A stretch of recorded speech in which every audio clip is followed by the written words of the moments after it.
sometimes you're just in one of those moods where you're like, no, today I'm being depressed. That's it. Nobody can convince me otherwise. I get in the shower and I turn it down all the way to like cold, and then I get out and I just walk around and I'm soaking wet. My boyfriend hates it, but I'm living the dream. Oh, I have pants on, but nothing on top. That's the kind of vibe we're going for. 1 a.m. in our pants. It's not 1 a.m. for you, just pretend it is. And if you don't like 1 a.m., then pretend it's the time that you like. You can be in your pants too if you want. You can be in our pants together. We're all friends here. It's fine.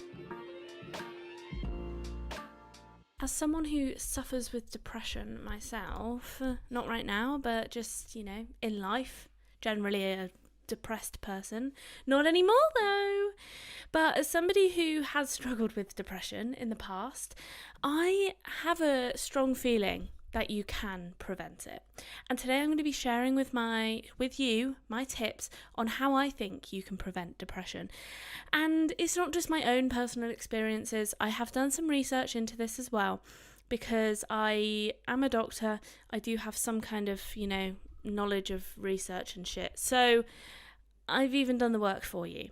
So hang about and come on this journey with me. Today you are listening to, if you didn't know already, Backseat Positivity, the podcast of all things happiness, I guess. Except, I'd like to start on a negative note. I'm sorry. Number one, I'm complaining that it's hot again. Yes, it's happened. For those of you who are listening for a long time, you are chronic listeners. I leant over a cactus and I literally have cactus spines all in my arm. So that's a bad time. They're really small as well, so I can't just pull them out. They are like millimeters long. So, arguably better than the massive ones. But anyway, that's my problem. And also, it's fucking boiling. Our houses in the UK are designed to keep in heat. So when we have a heat wave, it's literally worse being inside. It's like being in a sauna. So forgive me, I am in my pants and I have this like kind of semi-wet towel on me and I don't have any underwear on. So, I have pants on but nothing on top. So, that's the kind of vibe we're going for today. It's also 1 o'clock in the morning. 1 in the morning. There it is. That's the time that I do things, apparently. So that's the kind of vibe we're going for. 1 a.m. in our pants. It's not 1 a.m. for you, just pretend it is. And if you don't like 1 a.m., then pretend it's the time that you like, and all will be okay. You can be in your pants too if you want. We can be in our pants together. We're all friends here. It's fine. So, all right. Come on, Dawn. Let's go. I can't fucking see my not script. I don't have a script, as you can probably tell. I have a outline, which is definitely not a script because I fucking go off on tangents all the time. My outline. So, let's go into my history of depression. I won't go into it too deeply. I just kicked the camera. I won't go into it too aggressively because I have talked about it in my podcast. It's called like the worst year of my life or something like that, because it was.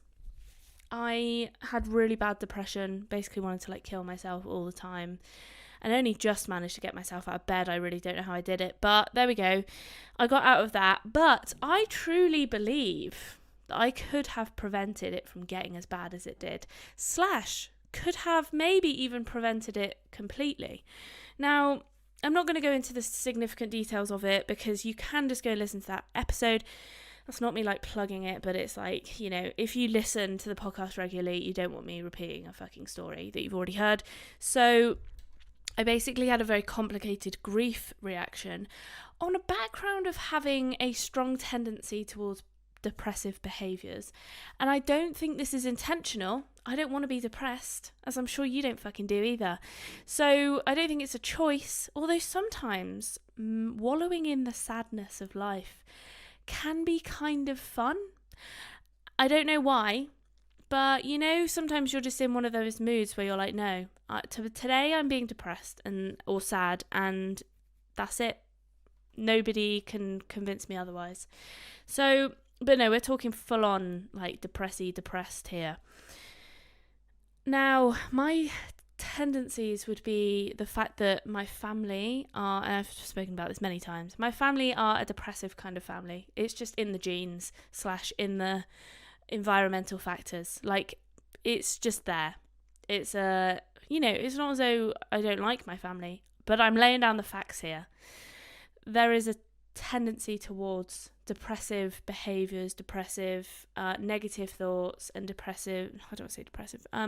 negative vibes, negative ways of seeing things, negative ways of dealing with things in particular. So that's the kind of, you're already starting on the sort of back burner as such. Then also I did have, oh god, here we go. I did have I don't even want to say it. I did have a somewhat abusive childhood. I don't want to go into significant detail about that. I might do one day. It's not as though I don't talk about it, but it's like, boo fucking who, Dawn. We've all had bad childhoods. We don't need to hear about it. And also, some of it's kind of maybe incriminating. So, not to me, but, to the dead people. So, maybe I don't want to go there. But anyway, the difficulty is you can't change your genetics yet. You can't change your family, and you can't change your upbringing. So we're already starting from, well, can you prevent depression? And then I've just listed to you all the things that you can't fucking change. So we're already starting from a no, but I'm telling you, it's a yes. Now, although you can't change those things, there are people who you will see who have very similar childhoods, but go down extremely different paths. Now, you could say, from my childhood, for example, I could have become a homeless drug addict. I could have. And there are some people with maybe worse childhoods than me who are homeless drug addicts, but then there are also people with the same story or similar story who are not homeless drug addicts. So some of it is you. It's not just, oh, well, I've had a shit life, that's fucking it. No, it's how do you cope with that shitness?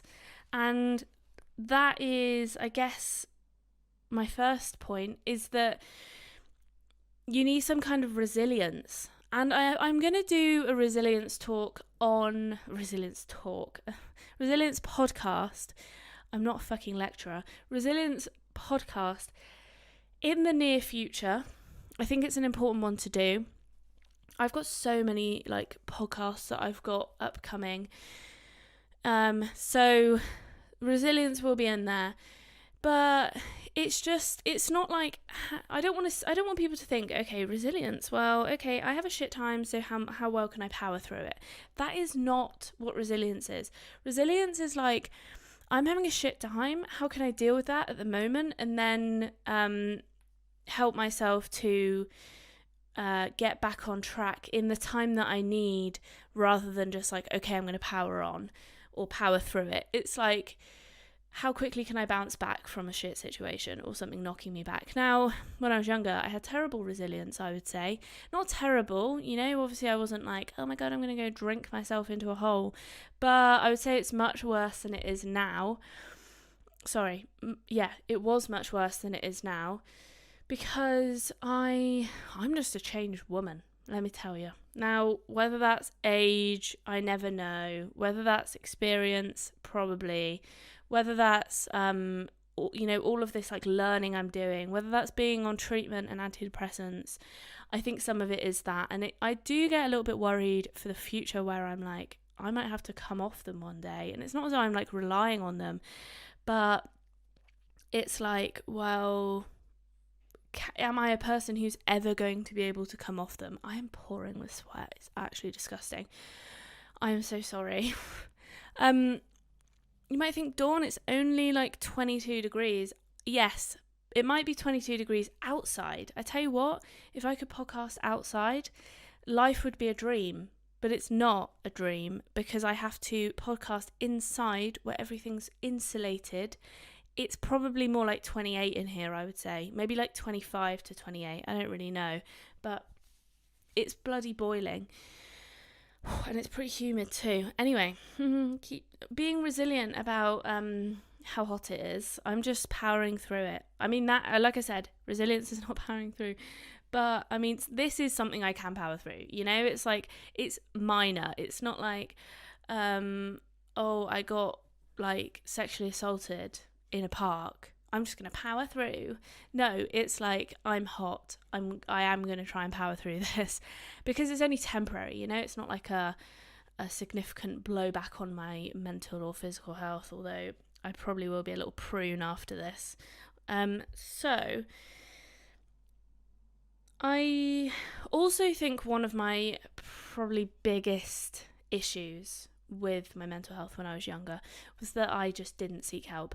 I was like, no, I was too scared to.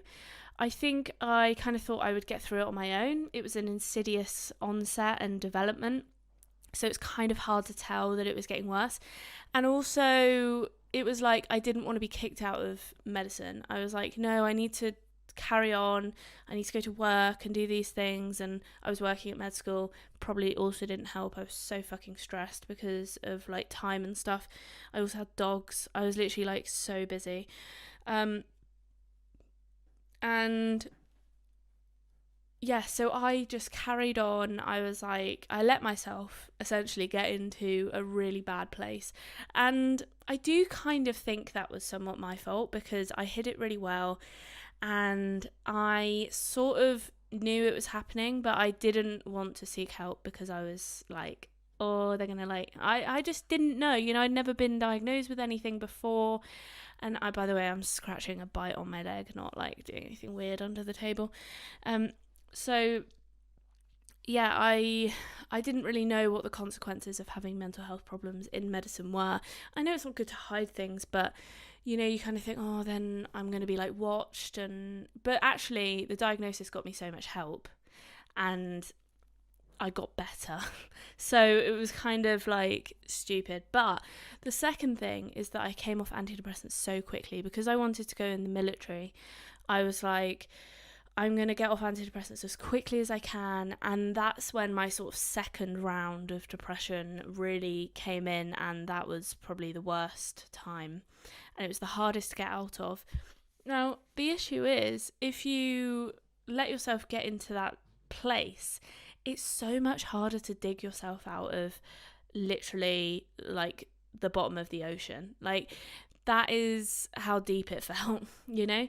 So it's like, don't let yourself get to that point where you're so fucking depressed every day. And that is, you know, seek help early is basically what I'm saying. So I think that was definitely one of the issues for me, was just like, la la la la la, I'm fine. I'm not going to seek help. I'm just going to do this on my own. Now, there is a kind of theory of like, are you preventing depression or are you just delaying the inevitable? I'm literally going to have to go for a shower after this. Well, in essence, sometimes it kind of doesn't matter. Like, if you're somebody who has a tendency to be depressed, delaying it, especially at pivotal life moments, is actually kind of important. Because let's say you get depressed at 16 to 18, for example, when you're doing your A-levels in the UK. Well, that's kind of a point where you need to get a good education to set yourself up for life. Whereas if you delay it until you're like 25 and out of uni and working, then you've got your education, you are at the same level as your peers. So actually, you know, whether you're preventing or delaying it is actually kind of not a non-argument, but, you know, it has some merit in the fact that, well, I'm not sure that it hugely matters. There are obviously points where you have more stability in your life, especially financial stability, emotional stability, where it would be better. It, like, you know, for want of a better phrase, better time to have depression, because it's like you're not, you know, going through gaining an education or like trying to gain independence and things like that. So I think getting depression now, maybe at my age at 28, would probably, be easier on my, education and how well I do in life. So, even if I was going to get depression eventually, at least it's better that I get it at a time where it's less pivotal. Also, there's the same argument for postnatal depression. If you can kind of delay it so that the child is a bit older, then, or perinatal, afterwards, but not, most people with postnatal depression sort of get it right after. But if you can kind of delay that, then the child, especially the first 6 months of a child's life, is like particularly pivotal. Everybody thinks, it doesn't really matter, but actually that's when you form so many, you don't have any memories of it, but a lot of neural networks. And God, this sounds so dry, doesn't it? But it's true. Like, if you're abused or neglected in your first 6 months of being born, then that has a significant impact on the rest of your life. And, there's studies to do with eye contact and stuff like that. So, a depressed, I'm not like blaming anybody, by the way. It's not like, oh, you're depressed after you've had a child, whatever. But no, that's not what I'm saying. But it's like, if you can delay it, like, that has some merit in it, I would say. So, like I said, I will do another episode on resilience, and I'll go into more detail about all of these things that I mention, but I sort of, can't go into detail on every episode of, negative, how to overcome negative thinking and stuff like that, and how to gain resilience. But another thing is, as I mentioned in the last episode, if you did listen to it, it was what causes depression, because I thought it was kind of important to know that before you talk about how to prevent depression. So when I talked about what causes depression, we talked about depressogenic behaviours, which basically means behaviours that cause you to be depressed. So that might be negative thinking patterns, for example, or just jumping to negative conclusions, or just generally having a tendency to see things in a more negative light. And that can be a learnt behaviour, generally is. And as in from your parents or peers and things like that. But also, just how do you respond to stress? Do you start eating? Or are you the kind of person who, when I'm stressed, I clean? Like, that is it's pretty good. But sometimes when I'm sad, I eat. Like, it's an emotional eating thing. But some people might just lie in bed if they're sad, or some people might go and do drugs if they're sad. Whereas some people might go out and exercise and have more positive behaviours towards negative situations. So having a more positive thinking pattern and more positive behaviours in times of difficulty are very beneficial in preventing your mental health getting worse. Having lots of good, stable, in particular, relationships, and committed, not just talking about romantic relationships, but we're talking about friendships, family members. Having stable relationships seems to be extremely important in having lower instance of depression and preventing depression as well. So, it's really hard as an adult because you meet a lot of people and then you never really see them again, and you're like, well, they're like, oh, have my number, and it's like, well, what's the fucking point? You're never gonna text me. So I often don't see the point in that. Personally, I like to keep maybe less than 10 significant, committed, stable relationships in my life, and have someone that's there for you in the shit times, rather than loads of friends who I don't really know. They live in random places, or I wouldn't really call them friends, to be honest. But that's, my personal thing is I prefer having like fewer friends. Also, it's like really hard to keep up with like 20 people, isn't it? Especially if you don't live in the same place. You can't just be like, let's go out for coffee. You've got to like message, you've got to try and organise it. Oh my God, being an adult is like pretty hard, I would say. No one ever said being an adult was easy, okay? Oh God.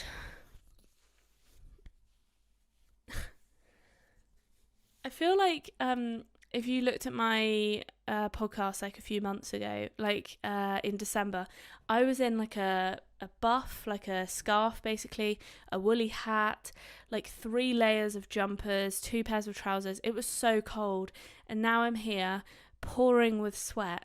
Like it's just the climate is significantly changing, obviously. And especially in England, where we're having like really randomly hot summers, but also like really cold winters. And, heating's really expensive, and then we don't have aircon, which would also be really expensive, and most of us don't have it.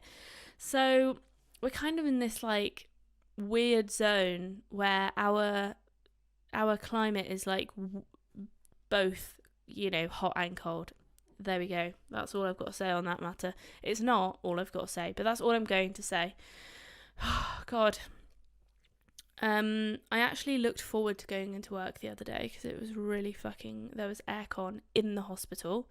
Rarity. But if you work in a more modern hospital, then there is aircon. So dreamy. I walked in and I was like, from the like boiling hot outside. It was like when you walk off an aeroplane, but I did it in reverse. It was like boiling outside, and then I went inside and I was like, oh my God. So who'd have thought it, eh? It's like fucking Ibiza here. Okay, Dawn, stop moaning about the weather. British people moan about the weather. Like, that's not a myth. That is a true fucking fact. I mean, you're witnessing it right here. Next is... Okay, this is something that I think is quite prominent in myself. I am a doer. I have strong activism in terms of I go out and do things. I always want a purpose. I can't just be sitting around and doing nothing. I spoke to somebody, a patient, the other day, and he was sitting there just like waiting at home. He was like telling me about how he was, at home drinking like lots of alcohol, way too much. He was damaging his body, and he'd come in because of the side effects of that, basically. He's a similar age to me, and I just said, like, well, what do you do? And he was like, in your day-to-day life, and he's like, well, I just sit around. He doesn't have a job. I'm not like blaming him for that, but that does have a significant impact. And he's like, I just drink to fill the time. And I'm like, well, why don't you fill your time? He's like, oh, I've been waiting for my knee like problem to be fixed. And I'm like, you can't sit around waiting for things to be fixed, because you'll be sitting around waiting forever. Your knee might never be perfect. What, so you're just going to sit and drink forever? Like, fine, you can do that, but you can also do things sitting down that keep your mind occupied. Or, you could, like, if you want to go and, I don't know, fix paint a wall, you can do that sitting down. You don't have to stand up. So it's just like people come up with these excuses of like, well, I've got an injury or whatever. Or, people have had their legs fucking blown off and they go and run marathons. It's not I can't do this. It's a mindset. It's like, are you a doer or are you a don'ter? If you have a setback, are you just going to sit back and be like, oh, well, I'll sit and wait for something good to happen? Like, no. It's not going to fucking happen. And this is what I've seen as well with my acting, is I do think I am like less of a doer with my acting, because I am trying to do so many other things. It's like, I'm doing lots of things to like a mild to moderate degree, rather than doing one thing at like a severe level. But I mean, this person was just doing nothing at a fucking severe level. He was literally doing nothing except drink alcohol. He'd wait for his friend to get out of work and then start drinking. And because that's why I started to talk to him about whether he has a job, because he was like, I start drinking at 5. I was like, well, why do you start drinking at 5? Like, do you work? He's like, no, I just sit around and wait to start drinking. But I'm just, it's having that doer attitude. Like, are you just going to sit back and be like, oh, well, like, it's hot, I'm not going to do anything today because it's hot? Well, no, I shaved my dog. Well, both of them, actually. I also went for a swim. Like, I'm podcasting. Like, you just have to push through these difficulties in life. Otherwise, you know, life is one big difficulty. You're never going to get anything fucking done if you're just like, well, that was hard. I'm just not going to do anything. Some people are like that. That's fine if you're one of those people. But if you want to get somewhere in life and, like, not be depressed, then follow that advice. I have this inherent ability to be a doer. The thing is, I'll just sit somewhere and I can't, like, sit there for that long. I have to, like, get up and do something. So sometimes I will just turn the TV off because I'm like, I'm done with TV, but I'm too, like, tired to go up and do something. But after I've laid there for like half an hour, that's it, I'm ready. I'm fucking ready to go again. And like, whenever something would knock me down, I would be sad about it for a bit, but then it would come back as this, like, I always said, like, weebles wobble, but they don't fall down. Like, I am a weeble. I wobble, and then I don't fall down. Or if I do, I get straight back up. Like, I don't know what it is. It's like, I used to ride horses. If I'd fall off, you got to get straight back on. Otherwise, you know, I mean, that's literally a phrase. Like, get back on the horse. Maybe that's where it's come from. Oh, I smelt some BO, and I was like, where's it coming from? Because I think it's that armpit, because I didn't put any deodorant on. I don't know why I had to mention that, but because you literally don't know. But now you know. I probably will go have another shower because I'm fucking roasting. Oh, I've really loved cool showers in the evening at the moment, like, because it's like 28 degrees.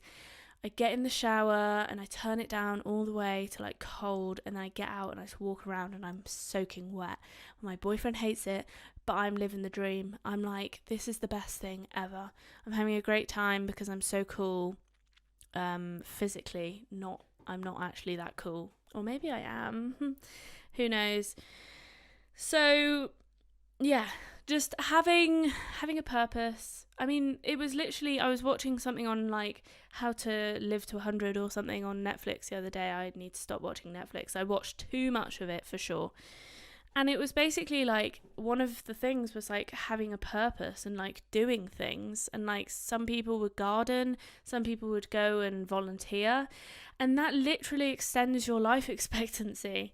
So you can imagine how good it is for your mental health just to have a purpose in life. If you're just sitting there, you've got no fucking purpose, what is the point of you? Like, I'm not saying that as a bad thing. Like, that's supposed to be motivating. Like, find your purpose and you will be happier in life. Next. To be honest, this is my last thing, but it's kind of like, it's not really applicable to you. It's if you have children, okay, and you are a depressive kind of person. This is what I'm thinking for me, right? I have depressive tendencies just from the way I've grown up and my, you know, like I've discussed. And I'm thinking, like, okay, I don't want this to translate to my children, if I have any. How am I going to do that? Now, the easy ones are don't abuse your children or be with an abusive partner. Easier said than done, that one. But alas, you can control the first one, I hope. The second one is to have a stable life. I went to 6 schools when I was younger. Is that stable? No, it's fucking not. You don't need a, like, rocket scientist to answer that. I had probably one of the least, not the least stable childhoods, but, like, you know, some people have been in their houses all their lives, and I never had that. I never had a childhood bedroom that I could call my own. I never had, like, my stuff, you know, like, I was always moving house. It was just, I just didn't enjoy it. And I would have liked to have had a stable childhood, stable friends. I mean, I met lots of people, but I also lost a lot of friends just by moving out of the area. And I think stability, you know, if you can avoid it, moving house often or changing partners, then ideal. That is something you may need to work on. Like, that's not necessarily an easy thing. Sometimes some people are just unstable people. And it's not like, oh, you know, those people who take their children around in like camper vans. That, I'm not saying that is unstable necessarily, because you have a stable parent guardianship role, and then you have a stable like home, even though it moves. But it's like, you don't know where you're going to be next, or like, you know, if you can, like, are you going to move house next year, or am I going to be at a different school, or who's my stepdad going to be next year? Do you know what I mean? That's like the hard bit. Another thing is educating your children about mental health problems and being very open about the discussion. Education is literally the fucking key to life, which is why I said earlier, having depression or mental health issues at pivotal moments in your life, especially in school or in educational times, is quite a setback.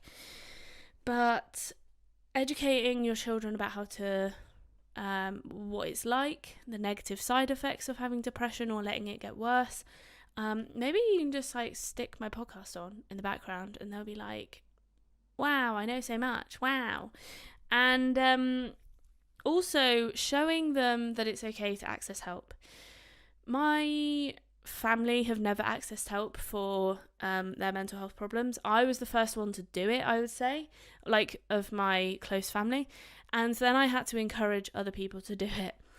Now, I would say if you were a parental role model, it would be a good thing to teach your children to go and seek help, and to seek help early as well, and to talk about their mental health, because that was something that I wasn't particularly au fait with. I would always just like keep my feelings inside. I've only really, like, if you told me 3 or 4 years ago that I'd be doing a podcast about my mental health, I would have been like, shut the fuck up. No, I'm not.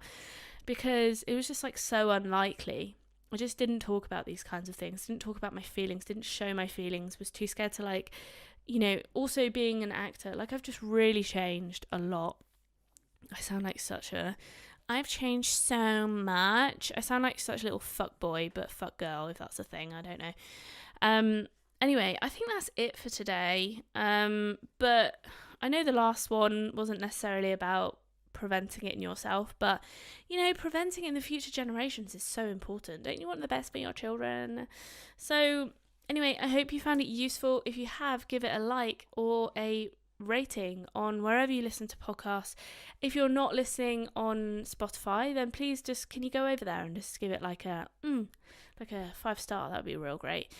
Even if you just give it a 5-star of effort, because you know, I am literally pouring with sweat right now, so I'd love some appreciation for the sweat crew. And I try to upload every Monday and Thursdays. My last few weeks has been crazy. It's currently, well, technically it's Sunday, but I still feel like it's Saturday night. I might upload this one now. I don't know. Anyway, whatever. That's a choice for a minute. But yeah, please share it with people, friends, family, babies, you know, if they're requiring it. And yeah, I hope to speak to you in a few days. Like I said, every Monday and Thursday. I don't think I actually said that, but every Monday and Thursday I do tune in usually, but these last few weeks have been a little bit crazy, so I apologise for that. Anyway, I love you, and I'll speak to you in a few days. That's me blowing a kiss.